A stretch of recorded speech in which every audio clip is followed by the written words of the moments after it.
पिछले पार्ट में हमने कारकों और विभक्तियों के बारे में पढ़ा। कारक कितने हैं, विभक्तियां कितनी हैं और कारकों का विभक्ति से क्या संबंध है और कारक चिन्हों के अनुसार विभक्ति के एक वचन, द्विवचन और बहुवचन शब्दों का प्रयोग किस प्रकार से होता है।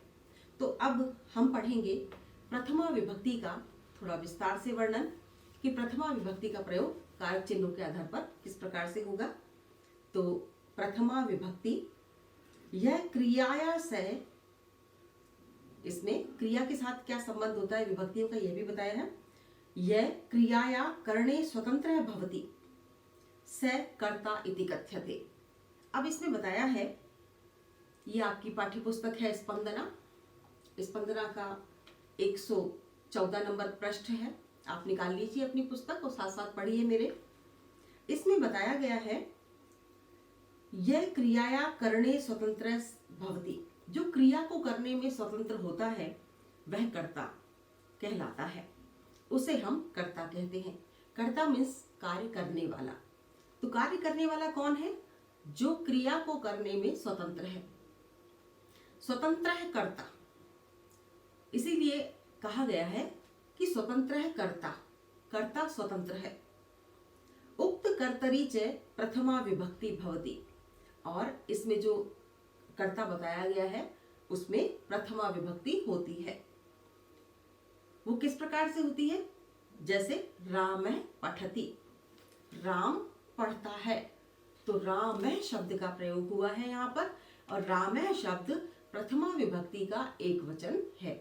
अब कर्ता कारक की यहाँ पर जब बात आई है तो मैं आपको बता दूं, यहाँ पर सिर्फ एक उदाहरण दिया है कि राम पठति, लेकिन जब कर्ता दो हो तो क्या लिखोगे आप? रामौ पठतः। यहाँ पर धातु रूप का जो वचन है वो भी बदल जाएगा, द्विवचन आ जाएगा, और जो कर्ता कारक है उसमें भी द्विवचन लगेगा। राम रामौ रामः, ये प्रथमा विभक्ति में आता है। और जब हम एक व्यक्ति की बात करते हैं या एक राम की बात कर रहे हैं तो राम शब्द लगेगा, और यदि हम दो बालकों की बात कर रहे हैं तो उसमें रामौ या बालकौ शब्द लगेगा, क्योंकि हम शब्द रूप जब याद करते हैं तो हम याद करते हैं राम रामौ रामा, और यही शब्द रूप हम सबसे पहले याद करते हैं। किंतु इस शब्द रूप की तरह अनेक शब्द रूप चलते हैं, जैसे बालक है तो वह भी राम की तरह ही चलेगा। तो दो बालक पढ़ते हैं तो हम क्या बोलेंगे? बालकौ पठतः। बहुत सारे बालक पढ़ते हैं तो हम क्या बोलेंगे? बालकः पठन्ति। तो जिस प्रकार से राम पठति, रामौ पठतः, रामा पठन्ति, बालकः पठति, बालकौ पठतः और बालका पठन्ति। तो इस प्रकार से प्रथमा विभक्ति के जो है वाक्य बनेंगे। अब देखिए इसमें आगे क्या लिखा हुआ है। अत्र पठन क्रियाया स्वतंत्र रूपेण संपादकः रामः अस्ति।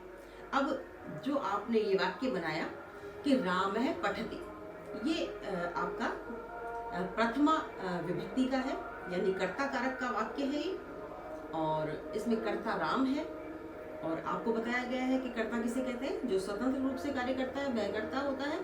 तो राम पठति, यहाँ पर राम पढ़ रहा है, यानी राम स्वयं स्वतंत्र रूप से कार्य कर रहा है, तो राम पठति शब्द आएगा।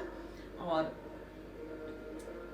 इसमें आगे लिखा हुआ है कि अत्र पठन क्रियाया स्वतंत्र रूपेण संपादक राम अस्ति, यानी यहाँ पढ़ने की क्रिया में जो पढ़ने की क्रिया को संपादित करने वाला है वह स्वतंत्र रूप से उसे संपादित कर रहा है, और स्वतंत्र रूप से संपादित करने वाला कौन है?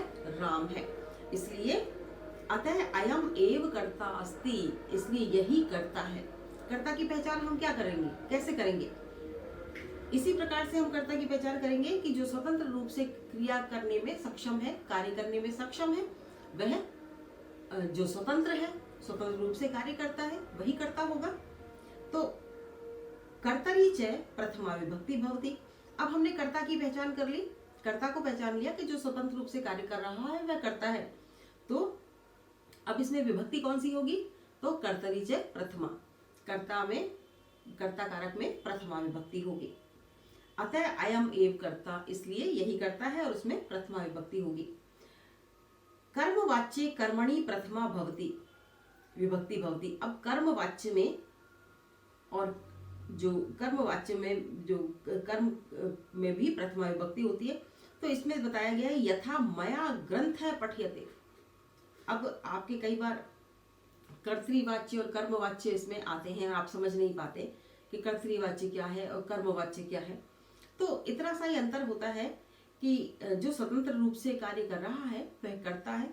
कर्ता को जहाँ पर हम प्रमुखता देते हैं या मुख्य रूप से हम कर्ता को बताते हैं कि कर्ता यह कार्य कर रहा है, तो वह हो जाता है कर्तृवाक्य,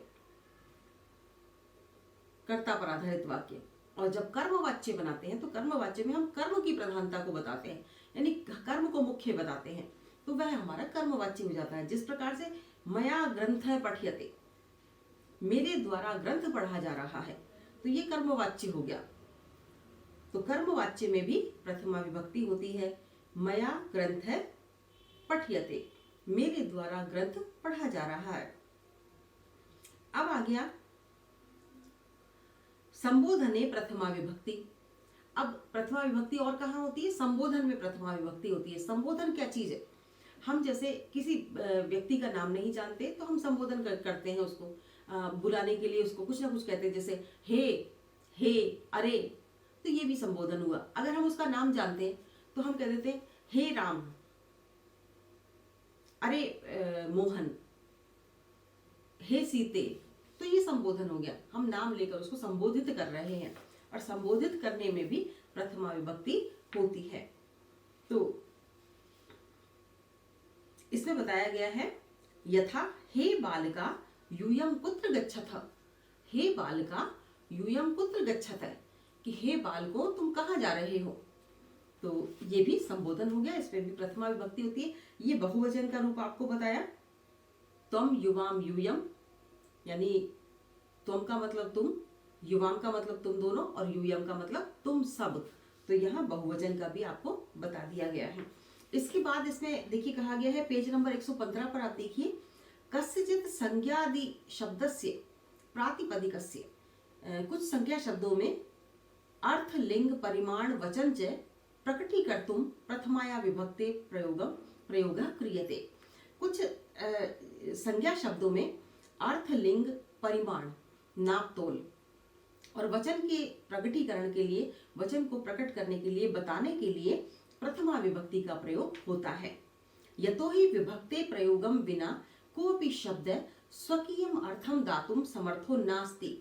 कहते हैं कि या जिस प्रकार कि विभक्ति के बिना कोई भी शब्द अपना अर्थ देने में समर्थ नहीं होता, अपने अर्थ को प्रकट करने में समर्थ नहीं होता है। यानी अगर हम विभक्ति का प्रयोग नहीं करेंगे तो कोई भी शब्द अपना पूरा पूरा अर्थ नहीं बता पाएगा। अस्मिन् विषये प्रसिद्धम कथनम, और उदाहरणम अस्ति, इस विषय में प्रसिद्ध कथन है कि अपदम च न प्रयुज्येत। और इसके बाद उदाहरण आ जाते हैं बलदेव पुरुष लघु लता। अब जैसे उदाहरण है बलदेव पुरुष है, प्रथमा विभक्ति का उदाहरण है, ये एक वचन का उदाहरण है। लघु यानी छोटा, ये परिमाणवाचक हो गया। और लता शब्द हो गया, ये लिंग के अनुसार स्त्रीलिंग शब्द हो गया। और बलदेव शब्द जो है वो आपका पुल्लिंग शब्द हो गया।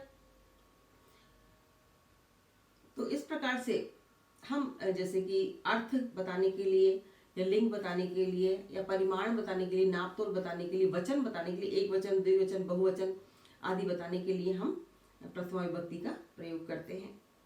अब इसके बाद है 5वें नंबर पर दे रखा है इति शब्दस्य योगे प्रथमा विभक्ति भवति। इति शब्द के योग में हम जब इति लिखते हैं तब उसके योग में प्रथमा विभक्ति होती है यथा। इसमें दे रखा है वयम इमं जयंतः इति नामना जानीम, हम इसे जयंत नाम से जानते हैं। वयम हम सब, इमं इसे, जयंतम जयंत है, यानी ये जयंत इसका नाम है या हम इसे जयंत के नाम से जानते हैं। इति, इसमें अंत में इति लगा हुआ है। वाक्य में जहां भी अंत में इति होगा तो उसमें अंत में नहीं, बीच में भी हो सकता है कि वयम इमं जयंतः इति नामना जानीम, तो हम इसे जयंत इस नाम से जानते हैं। तो इसमें भी प्रथमा विभक्ति होगी। तो ये था प्रथमा विभक्ति का उदाहरण कि प्रथमा विभक्ति कर्ता के साथ किस प्रकार से आती है और कर्ता किसे कहते हैं और कर्ता के साथ प्रथमा विभक्ति कहाँ कहाँ आती है।